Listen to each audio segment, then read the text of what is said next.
It was October 15, 1962, and I can still remember the exact sound the rain made against the kitchen window that night. I was 14 years old, standing in our little farmhouse in rural Ohio, watching the sheriff's car pull away down our gravel driveway, its red taillights disappearing into the darkness. My parents were dead. Gone in an instant when a drunk driver ran a red light on Highway 22.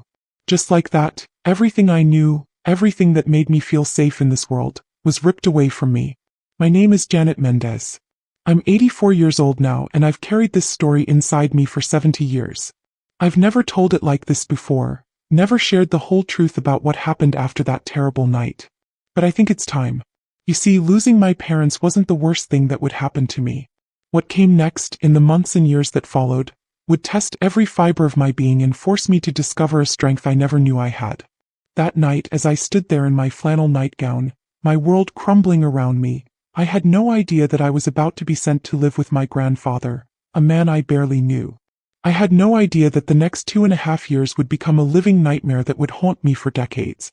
I had no idea that a 14-year-old girl could endure so much pain and still find a way to survive, to fight back, to reclaim her life. This is the story of those years. The story of what my grandfather did to me in that house. The story of how I learned to hide bruises under long sleeves, how I learned to be silent when I wanted to scream, how I learned to disappear inside myself when reality became too much to bear. But it's also the story of how I found my voice again, how I found the courage to speak my truth, and how I discovered that even the deepest wounds can eventually heal. I'm sharing this because I know I'm not the only one. I know there are others out there who have lived through their own versions of hell and wondered if they were strong enough to survive it. I want you to know that you are. I want you to know that your story matters, that your pain is real, and that there is light on the other side of the darkness. So settle in, because this journey we're about to take together, it's going to be hard. But I promise you it's worth it. Because sometimes the most broken places in our lives become the very foundations upon which we build our greatest strength. Before everything changed, life was simple in a way that only childhood can be. We lived on a 40-acre farm outside of Millerville, Ohio. Our house was white clapboard with green shutters, built by my great-grandfather in 1923. The front porch sagged a little on the left side, and the screen door had a tear in it that my father kept meaning to fix but never got around to. Behind the house stretched endless rows of corn that turned gold in September, and beyond that, a pasture where we kept 3 dairy cows named Bessie, Mabel, and Ruth. My mother, Catherine, was the kind of woman who could make magic out of ordinary moments. Every morning before school, she'd stand behind me at the kitchen table, her fingers working through my long brown hair, sectioning and weaving it into perfect braids while she hummed hymns from our little Methodist church. This old man, Amazing Grace, how great thou art. Her voice was soft and slightly off-key, but to me it was the most beautiful sound in the world. She'd tie my braids with ribbons that matched my dress. Yellow on Mondays, blue on Tuesdays, red on Wednesdays. It was our ritual, our quiet time together before the day began. My father, Robert, was a man of few words but gentle hands. He'd been farming this land since he was 16, taking over from his own father when a heart attack claimed him too young. Daddy taught me everything he knew about fixing things: how to change the oil in our old John Deere tractor, how to splice electrical wire, how to patch a hole in the barn roof with tar paper and hope. "Janet," he'd say, wiping his hands on a rag that was permanently stained with grease, "a person who can fix things will never go hungry in this world." We weren't wealthy by any stretch of the imagination. Our furniture was second-hand, bought at estate sales or passed down through generations. My dresses were sewn by my mother from fabric she found at Woolworth's, and my school shoes had to last 2 years whether they fit or not. But there was a richness to our life that had nothing to do with money. Sunday dinners around our scratched oak table, playing gin rummy by lamplight on winter evenings, listening to the radio together after chores were done. We were a unit, the 3 of us. Complete. They called me their little sunshine, and I believed that's what I was. I believed I could chase away any clouds that gathered over our small world. I had no idea how quickly sunshine can disappear when the storm clouds roll in. The accident happened on a Monday, October 15, 1962. They had driven to town for supplies: feed for the chickens, flour and sugar for my mother's baking, a new belt for the tractor. It was raining hard, the kind of driving rain that makes visibility almost impossible. A man named Frank Kowalski, drunk at 3 in the afternoon, ran a red light at the intersection of Main and Elm Streets. He hit my parents' 1957 Chevrolet head-on. They died instantly, the sheriff told me later. They never knew what happened. That was supposed to be a comfort, but it wasn't. Nothing about any of it was a comfort. I remember standing in our kitchen that night, watching Sheriff Thompson shift his weight from foot to foot, his hat in his hands, rain dripping from his jacket onto our linoleum floor. I remember thinking how strange it was that he was inside our house at all. Adults from town never came inside. They usually just talked to Daddy on the porch.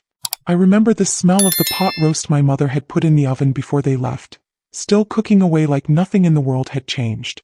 "Janet, honey," Sheriff Thompson said, his voice careful and slow, "there's been an accident." But I already knew. I think I'd known the moment I saw his car pull into our driveway. You don't get visits from the sheriff at 8 o'clock on a Monday night unless something terrible has happened. After the funeral, a blur of casseroles and sympathy cards and relatives I barely recognized, came the question that nobody seemed to know how to answer. What to do with me? I was 14 years old, still in 8th grade, with no close relatives nearby. My mother had been an only child, and my father's only brother had died in Korea 10 years earlier. There was distant families scattered across 3 states, but nobody stepped forward to take in a grieving teenage girl.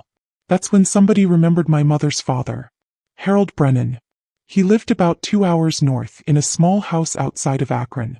I had met him exactly 3 times in my life, twice at Christmas when I was very young, and once at my grandmother's funeral when I was 8. My mother had never talked much about him, and when she did, there was something in her voice that I couldn't quite identify then. A tightness, a carefulness. Looking back, I realize it was fear. "He's agreed to take you in," Mrs. Henderson from the county social services told me a week after the funeral. She was a thin woman with gray hair and kind eyes who spoke in the gentle tone adults use when they're trying to deliver bad news in a way that won't break you. "He's your grandfather, Janet. He's family." But he wasn't family, not in any way that mattered. Family was Sunday dinners and bedtime stories and someone who knew how you liked your eggs cooked. Family was my mother's humming and my father's calloused hands teaching me to thread a needle. Harold Brennan was a stranger who happened to share some of my DNA. I packed my few belongings into 2 suitcases, clothes that no longer seemed to fit right, a few books, my mother's jewelry box, and a photo of the 3 of us taken the previous Christmas. Mrs. Henderson drove me to his house on a gray November morning when the Ohio sky looked like old dishwater. The house was small and dark, with peeling paint and a yard full of weeds. It sat at the end of a gravel road, surrounded by bare trees that looked like skeletons reaching toward the gray sky. My grandfather opened the door before we even knocked. He was tall and lean, with thinning gray hair and pale blue eyes that seemed to look right through me. He wore work clothes that smelled like motor oil and something else. Something sweet and sharp that I would later recognize as whiskey. When he smiled, it didn't reach his eyes. "So you're Catherine's girl," he said, looking me up and down in a way that made me want to cross my arms over my chest. "You look just like her at that age." Mrs. Henderson went through the motions, explaining school arrangements, discussing my parents' small life insurance policy that would help with my care, reviewing emergency contact information.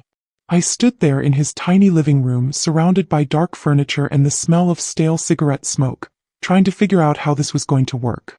How was I going to live here in this strange, cold place with this man I didn't know?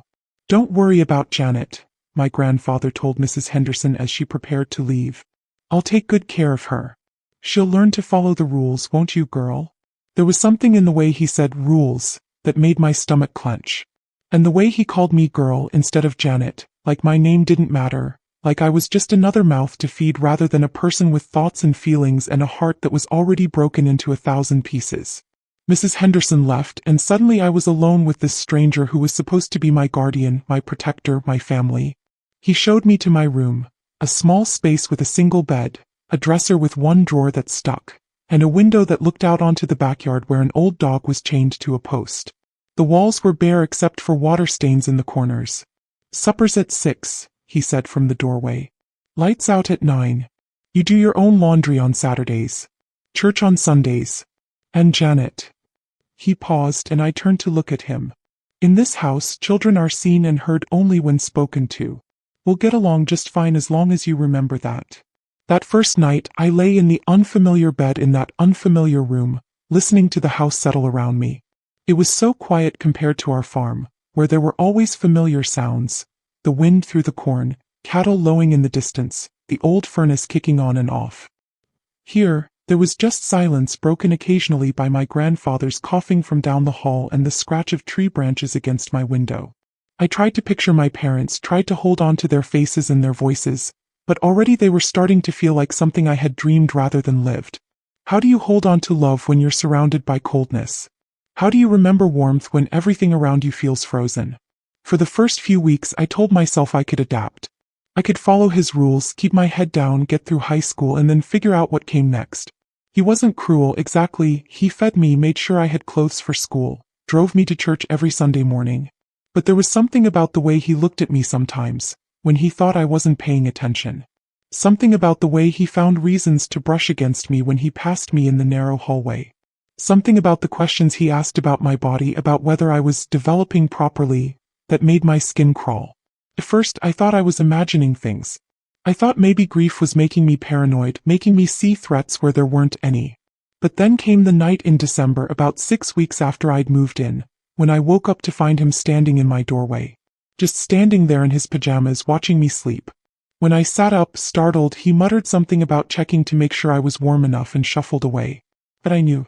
Something deep in my gut told me that this was just the beginning. I started keeping my door closed and wedging a chair under the handle. I started changing clothes in the bathroom with the door locked. I started watching him the way a mouse watches a cat, always alert, always ready to run. And late at night, when the house was quiet and I was alone with my thoughts, I would wonder if my mother had run away from this same man all those years ago. I would wonder if that tightness in her voice when she mentioned his name had been a warning I was too young to understand. The worst part was the isolation. At school, I was the new girl, the orphan, the one people whispered about in the hallways. I had no friends to confide in, no trusted adult to turn to. And at home, I was trapped with a man who was becoming bolder with each passing day. His comments about my appearance were becoming more frequent and more inappropriate. His accidental touches were becoming less accidental. And those late-night visits to my doorway were becoming a regular occurrence. I started having trouble sleeping. I started having trouble eating. My grades, which had always been good, began to slip. But when teachers asked if everything was okay at home, what could I say? That my grandfather made me uncomfortable? That I was afraid of him? I had no proof of anything, just a feeling in my bones that something terrible was coming. And I was right. On a cold January night, 3 months after I had moved into that house, Harold Brennan stopped just watching from doorways. He stepped inside my room, closed the door behind him, and changed the course of my life forever. I was 15 years old, and I was about to learn that there are some kinds of darkness you can't run from, some kinds of pain that will either destroy you or forge you into something stronger than you ever thought possible. But I'm getting ahead of myself. Because before that night, I was still holding on to hope. I was still believing that maybe, somehow, things would get better. I was still just a girl who had lost her parents, not yet a girl who would have to learn to survive in ways no child should ever have to learn. Have you ever felt trapped in a moment you couldn't escape from? Have you ever felt like you were screaming inside but no sound was coming out? That was me in those weeks leading up to that January night. Trapped between a childhood that was over and an adulthood I wasn't ready for, with no one to guide me through the darkness that was about to swallow me whole. Please leave in the comments where you're watching this old lady from. It warms my heart to know that my voice is reaching far, maybe even places I never had the chance to visit. And if this story touches you, please leave a like and subscribe to this channel. It happened on January 23, 1963. I had been doing homework at the kitchen table, listening to the radio talk about peace and hope for the future. The irony of that wasn't lost on me even then. I had gone to bed early that night, around 8:30, because I had a history test the next morning and I was struggling to concentrate on anything anymore. My grades had been slipping since November, and Mrs. Patterson, my English teacher, had started giving me those concerned looks that adults give when they know something is wrong but don't know how to ask about it. I was lying in bed trying to memorize dates from the Civil War, when I heard his footsteps in the hallway. But this time they didn't stop at my doorway. This time the door opened and Harold Brennan stepped into my room and closed it behind him. The click of that door closing is a sound that still makes my heart race even now 60 years later. "Don't make a sound," he said, and his voice was different than I'd ever heard it before. Thick and slurred from whiskey, but also focused in a way that terrified me. "Don't make this difficult, Janet. Just be quiet and it'll be over soon. I want to tell you that I fought. I want to tell you that I screamed and kicked and clawed at him like the movies told me brave girls were supposed to do. But the truth is I froze. My body just stopped working, like my brain had disconnected from everything below my neck. I lay there like a statue while he did what he came to do, staring at the water stain on the ceiling and trying to disappear inside my own mind. When it was over, he sat on the edge of my bed for a moment, breathing heavily. "This is between us, you understand?" he said, smoothing down my hair in a gesture that might have looked tender to someone watching from outside. "Nobody would believe you anyway. And if you tell anyone, they'll just take you away from here and put you in a home for troubled girls. Is that what you want?" I managed to shake my head, though I'm not sure how I found the strength to move at all. "Good girl," he said, and kissed my forehead before leaving the room. I lay there for hours afterward, staring at that ceiling stain and trying to understand what had just happened to me. I knew about sex, of course. Farm kids learn about breeding and birth early on. But this wasn't anything like what I thought it would be. This was violence dressed up as something else. This was power being taken and used to destroy. The next morning, I couldn't look at him across the breakfast table. I couldn't eat the eggs he had scrambled, couldn't drink the orange juice he poured. Everything felt contaminated, including me. At school, I walked through the halls like I was made of glass, convinced that everyone could see what had happened just by looking at me. Could they smell him on me? Could they see the way my hands shook when I tried to take notes? But nobody noticed anything different. That was almost worse than if they had. How could something that felt like the end of the world leave no visible mark? How could I be fundamentally changed, broken in ways I didn't even have words for yet, and still look like the same quiet girl who had always blended into the background? That night he came to my room again. And the next night. And the night after that. It became a routine as regular as brushing my teeth or combing my hair. After a while I stopped waiting for it to end. I stopped hoping he would change his mind or find his conscience or remember that I was just a child who had already lost everything that mattered to me. Instead, I learned to leave my body behind. While he did what he did, I would float up to the ceiling and watch it happen to some other girl. I would count the flowers on the wallpaper. 127 roses in faded pink climbing up trellises that were supposed to look romantic but just looked tired. I would recite poems I had memorized for English class, or the Pledge of Allegiance, or my mother's recipe for apple pie. Anything to keep my mind somewhere else, somewhere safe. During the day I became a ghost in my own life. I spoke only when spoken to, ate only what was put in front of me, completed assignments without really understanding what I was learning. My teachers noticed the change, but they attributed it to grief. Poor Janet, still mourning her parents. Give her time, she'll come around. But I wasn't coming around. I was disappearing piece by piece, night by night. The girl who had once fixed tractors with her father and learned hymns from her mother was being erased, replaced by someone I didn't recognize. Someone hollow and careful and always afraid. At school, I watched other girls my age giggling about boys they liked, complaining about pop quizzes, planning what they would wear to the spring dance. Their problems seemed to exist in a different universe than mine. They were worried about whether Tommy Morrison would ask them to go steady. I was worried about whether I would survive until graduation. I started having nightmares every single night. Not about what was happening to me. My mind was too protective to let those images replay in my sleep. But about my parents. I would dream that they were calling for me from somewhere far away, and I was running toward their voices but never getting closer. I would dream that they were disappointed in me, that somehow they knew what I was allowing to happen and they blamed me for it. Because that's what I thought then, that I was allowing it. That I was complicit in my own destruction because I wasn't fighting hard enough, wasn't brave enough, wasn't strong enough to make it stop. The shame of that belief ate at me from the inside out, making me even smaller and quieter and more invisible than I already was. I stopped eating lunch at school, partly because I had lost my appetite for almost everything, and partly because I had started hoarding the little bit of money Harold gave me for school expenses. I had this fantasy that I could save enough to buy a bus ticket somewhere, anywhere, and start over. But where does a 15-year-old girl with no family and no skills go? How do you disappear when you're not old enough to get a job or rent an apartment or even open a bank account? The isolation was almost worse than the abuse itself. At least when he was in my room, I knew what was happening. I could count the minutes until it was over and plan my escape to the ceiling. But the loneliness was constant, a weight that pressed down on me every hour of every day. I had no one to talk to, no one who would understand, no one who could help me make sense of what my life had become. I tried writing about it once in a composition notebook I had bought for school. I thought maybe if I could get the words out onto paper, they would stop bouncing around inside my head like trapped birds. But when I tried to describe what was happening to me, the words looked so ugly and terrible on the page that I tore out every sheet and burned them in the backyard. Some truths are too big and too painful to be captured in writing, especially when you're still living inside them. Spring came early that year, and I remember watching the other kids at school start talking about summer plans, jobs they would get, families they would visit, camps they would attend. I realized that I had no summer plans because I had no future plans. I was living from night to night, from violation to violation, with no sense that there could be anything beyond this endless cycle of pain and shame and fear. That's when something inside me began to change.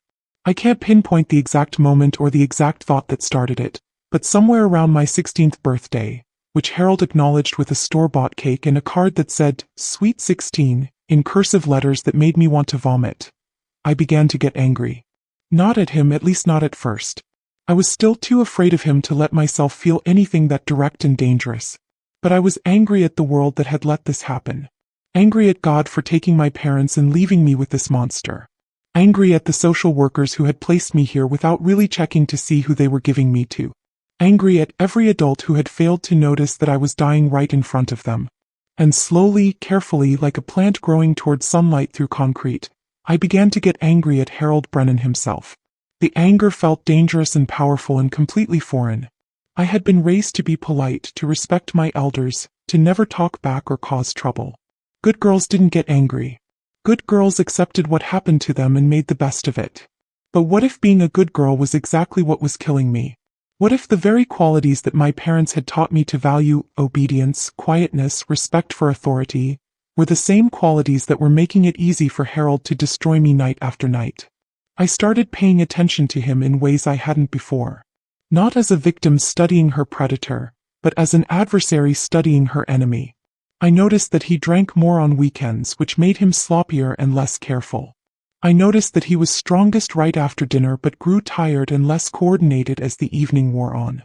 I noticed that he was ashamed of what he was doing even as he kept doing it. He never looked me in the eye the morning after he had been in my room, and he always found reasons to leave the house when neighbors came by to visit. Most importantly, I noticed that he was afraid. Afraid of being caught, afraid of being exposed, afraid of losing the respect he had built in the community as a hardworking church-going man. That fear was a crack in his armor, and I began to understand that even the smallest crack could become a way out if I was smart enough and patient enough and brave enough to figure out how to widen it. I started keeping a record. Not of what he did to me. I still couldn't bear to write those details down. But of when he did it, how much he had been drinking, what mood he was in, what he said afterward. I wrote it all in tiny handwriting on pieces of paper that I hid inside my math textbook.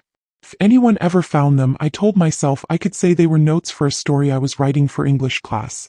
The record-keeping gave me something that I had lost. A sense of control. I couldn't stop what was happening to me, but I could document it. I could create evidence.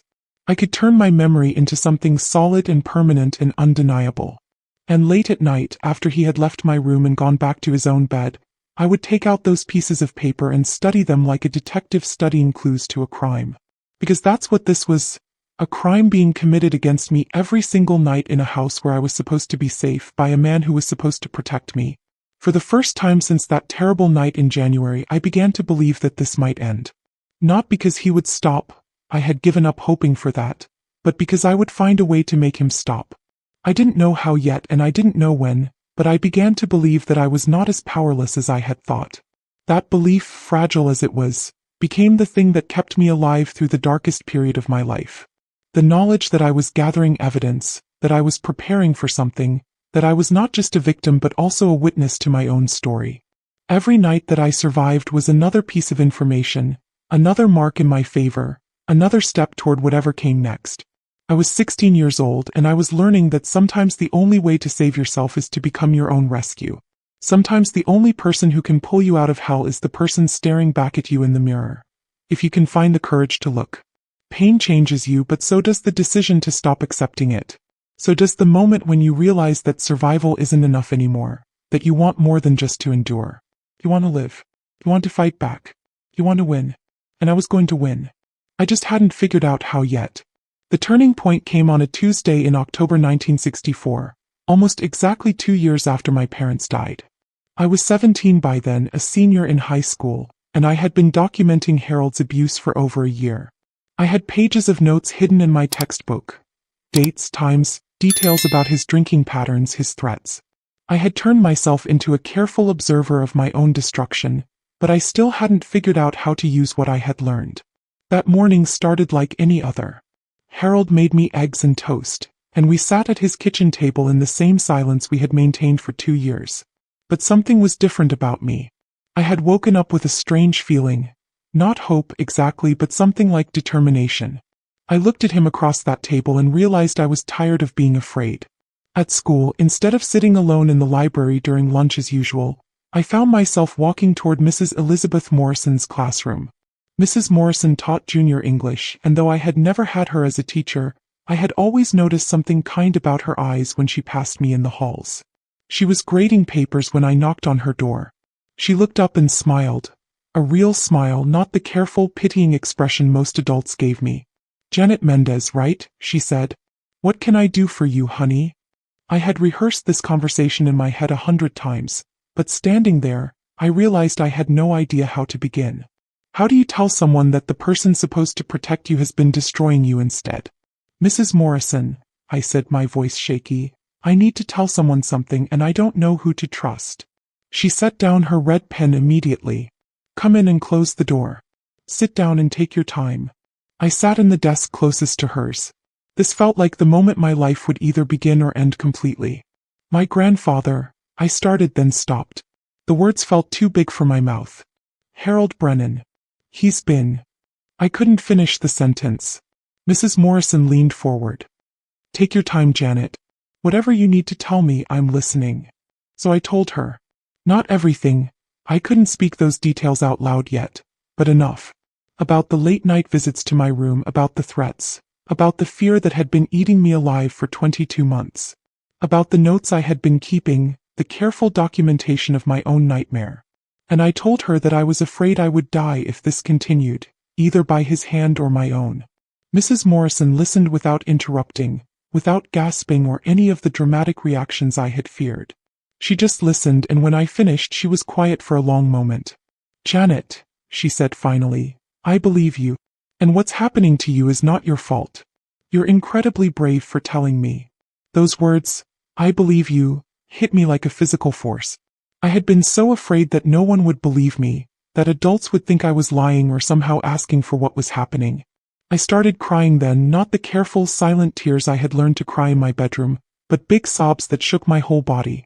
Mrs. Morrison came around her desk and put her arms around me, and it was the first safe touch I had experienced in 2 years. "We're going to fix this," she said. "You're not going back to that house tonight." She walked me to the principal's office, where she explained the situation to Mr. Hoffman. He called the police immediately, and within an hour I was sitting with Detective Ray Coleman, telling my story again to a man in a rumpled suit who took notes in a small spiral notebook. "Janet," Detective Coleman said when I finished, "do you have any evidence of what you're telling me?" I reached into my backpack and pulled out my math textbook. From between the pages, I extracted nearly 2 years' worth of documentation. Dates, times, descriptions of Harold's behavior. I had written it all in tiny handwriting on scraps of paper, and suddenly it looked like so little. But Detective Coleman studied those papers carefully. "This is very thorough," he said. "You've been keeping track of everything." "I thought maybe someday it would matter," I told him. "It matters today," he said. "They arrested Harold Brennan that evening. I wasn't there to see it. Mrs. Morrison had taken me to her house, where her husband made me a sandwich and their daughter lent me a nightgown. But Detective Coleman told me later that Harold had been drinking when they arrived. He denied everything at first, but when they showed him my documentation, he broke down and confessed. The trial took place the following spring when I was 18 and had just graduated. I had to testify, had to sit in a courtroom full of strangers and tell them what Harold had done to me night after night. It was the hardest thing I had ever done, harder even than living through the abuse itself, because this time I had to say the words out loud. Harold's lawyer tried to make me look like a troubled girl making up stories for attention. He pointed out that I had been grief-stricken after my parents' death, that I had been struggling in school. But I had my documentation, and I had Mrs. Morrison's testimony, and I had Detective Coleman's professional opinion that my story was credible. Most importantly, I had found my voice. When Harold's lawyer suggested that I had somehow invited the abuse, I looked him straight in the eye and said, I was 14 years old when this started. I was a child who had just lost her parents. What could I possibly have done to deserve what he did to me? The jury deliberated for less than 3 hours. Harold Brennan was convicted and sentenced to 15 years in prison. He would serve 11 before dying of a heart attack in his cell in 1976. When the judge read the verdict, I felt something I hadn't experienced in years. Relief. The nightmare was over. I was free. Mrs. Morrison and her husband had petitioned to become my legal guardians, and the court agreed. I lived with them through the trial and afterward while I figured out what came next. They never made me feel like a burden. They just gave me space to heal and time to remember who I had been before Harold tried to destroy me. I went to college on a scholarship and studied to become a social worker. I wanted to help other children who found themselves in situations like mine. I met my husband, David, in college. When I finally told him my story, he cried for me in a way I had never been able to cry for myself. You survived, he said. You not only survived, you fought back. You saved yourself. We married in 1968 and had 3 children. When they became adults, I shared my story with them. I wanted them to understand that even the worst experiences can be survived. My daughters are both teachers now. My son works for the district attorney's office, prosecuting crimes against children. They all carry something of my story with them in their work. I'm 84 years old now, and Harold Brennan has been dead for almost 50 years. But I still carry those years with me, not as wounds that never healed, but as proof of what the human spirit can survive. People sometimes ask me how I forgave him, how I moved past the anger. The truth is, I never forgave Harold Brennan. What I did instead was refuse to let him continue destroying my life from beyond the grave. The real victory wasn't his conviction or his death. The real victory was every good day I had after I escaped him. Every time I laughed with my husband, every time I held my babies, every time I helped a child who was in trouble. Those were my victories over Harold Brennan. I learned that survival isn't passive. It's not just about enduring until the bad thing stops. Real survival is active. It's about fighting back, speaking up, refusing to accept that this is all your life will ever be. It's about understanding that your voice matters even when it shakes. My grandchildren know my story now. They know their grandmother survived something terrible and used that survival to build a life filled with love and purpose. They know that speaking the truth, even when it's difficult and scary, is always the right choice. That's my revenge on Harold Brennan. Not that he died in prison, but that I lived a full and meaningful life in spite of what he did to me. I refused to let him win, refused to let him turn me into someone bitter and broken and afraid of the world. Your story matters too, whatever it is. Your voice matters. And if you're living in your own version of hell right now, please know that it doesn't have to be permanent. There are people who will believe you, who will help you, who will stand with you when you find the courage to speak your truth. It took me almost 2 years to find my voice, but when I did, everything changed. Sometimes that's all it takes. One moment of courage, one person who listens, one decision to refuse to accept that this is all your life will ever be. That moment is always available to you. It's waiting for you whenever you're ready to claim it. That's my story, the pain, the fight, and the freedom I found. It's heavy, I know, but sharing it feels like letting a little light into those dark years. For 70 years, I carried this story inside me like a secret that was too dangerous to speak. But secrets have a way of eating you alive from the inside out, and I decided I was done being eaten alive. I'm Janet Mendez, 84 years old, and I'm still here. Still standing. Still believing that the worst thing that ever happened to me also taught me the most important lesson of my life. That we are stronger than we think we are, braver than we feel, and more resilient than anyone ever tells us. When I look back on that 17-year-old girl who finally found the courage to walk into Mrs. Morrison's classroom, I'm proud of her. She was scared and broken and convinced that nobody would believe her, but she spoke anyway. She took that first terrifying step toward freedom, and everything changed because of it. I think about Mrs. Morrison a lot. She passed away 15 years ago, but I visited her every Christmas until then. She never acted like she had done anything extraordinary by listening to me that day, by believing me, by helping me escape. To her, it was just what any decent person would do for a child in trouble. But to me, she was everything. She was the person who heard my whisper and treated it like a shout. She was the adult who looked at my pain and said, "This ends now." That's what I want you to remember from my story. Not just the darkness but the light that came after. Not just what Harold Brennan did to me but what Mrs. Morrison did for me. What Detective Coleman did. What that jury did when they looked at the evidence and believed a teenage girl over a grown man who had fooled everyone else. There are more good people in this world than bad ones. I know it doesn't always feel that way, especially when you're trapped in your own version of hell. But they're out there waiting for you to find the courage to reach out to them. I raised 3 children who never had to wonder if they were safe at home. I helped dozens of other children through my work as a social worker find their way out of dangerous situations. I lived to see Harold Brennan die in prison, knowing he could never hurt another child the way he hurt me. And I lived to tell this story, hoping it might help someone else who needs to hear that survival is possible. If you've got a story of survival, of finding your strength when you thought you had none left, hold it close. It's proof of who you are. It's proof that you're stronger than whatever tried to break you. I'd love to hear from you if you're ready to share. Maybe it's a moment when you overcame something that felt impossible. Maybe it's a time when someone believed in you when you needed it most. Maybe it's just the fact that you're still here, still fighting, still believing that tomorrow might be better than today. There's power in our stories, power in speaking them out loud, power in knowing we're not alone. My voice shook that day in Mrs. Morrison's classroom, and it's shaking a little bit now, 70 years later. But I've learned that a shaking voice can still tell the truth. A broken person can still find the strength to fight back. A child who has lost everything can still grow up to build a beautiful life. Thank you for listening to my story. Thank you for letting me share the darkness and the light, the pain and the healing.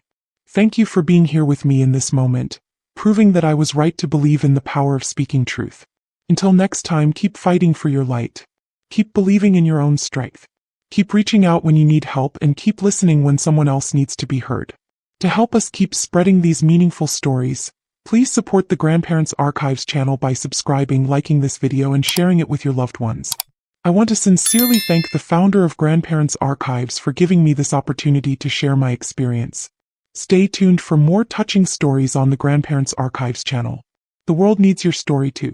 When you're ready to tell it, I'll be here listening.